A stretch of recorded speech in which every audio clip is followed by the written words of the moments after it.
ओम शांति।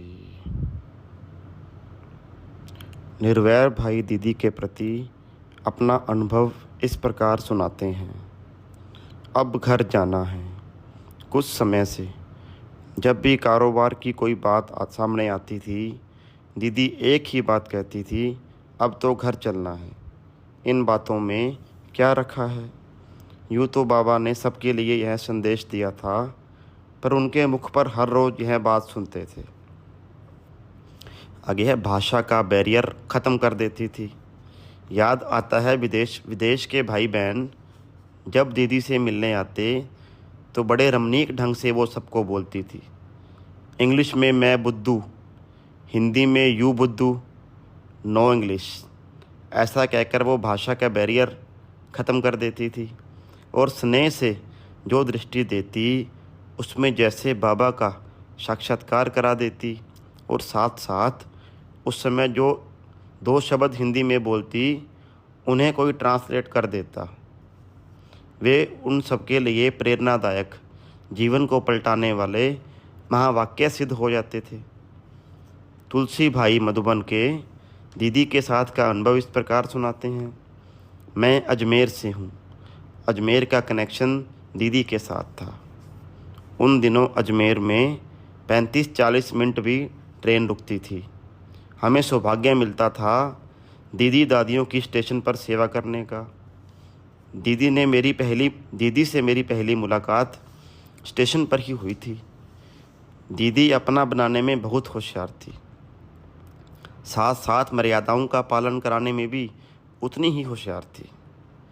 आगे है, परख शक्ति और सूझबूझ। जयपुर में फरवरी 1989 में एक मेला हुआ था। उसकी सेवा में मधुबन निवासी आए थे। उस मेले में भोली दादी भी आई थी भंडारे की सेवा में।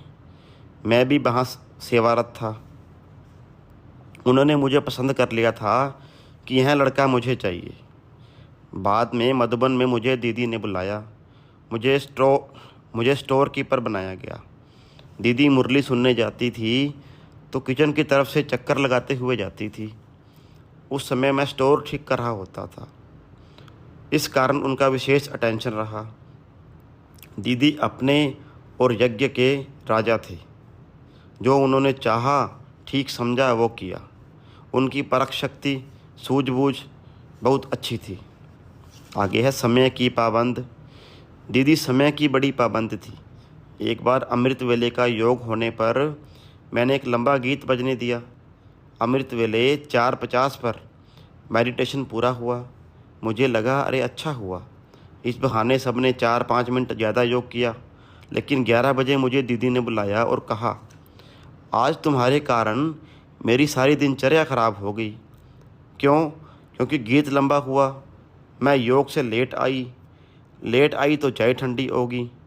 जब तक लच्छू चाय दूसरी बनाकर या गर्म करके लाए और मैं पीऊँ तो बाथरूम में पानी जो पंडित जी ने रख कर गया था वो ठंडा हो जाता। पानी ठंडा हो जाता तो जब तक कोई पंडित को ढूंढकर दूसरी बाल्टी मंगवाता मैं क्लास में लेट हो गई।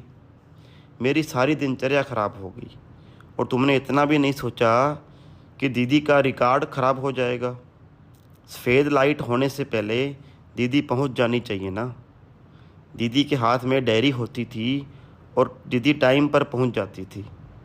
तुमने इतना भी नहीं सोचा कि दीदी आई नहीं है तो मैं वो गीत भी इतना लंबा करूं। तुमने सफ़ेद लाइट कर दी। मेरा जो रिकॉर्ड था कि मैं टाइम पर क्लास में पहुंचूं, सारा रिकॉर्ड ख़राब हो गया। दीदी हर कार्य में बहुत रेगुलर थी।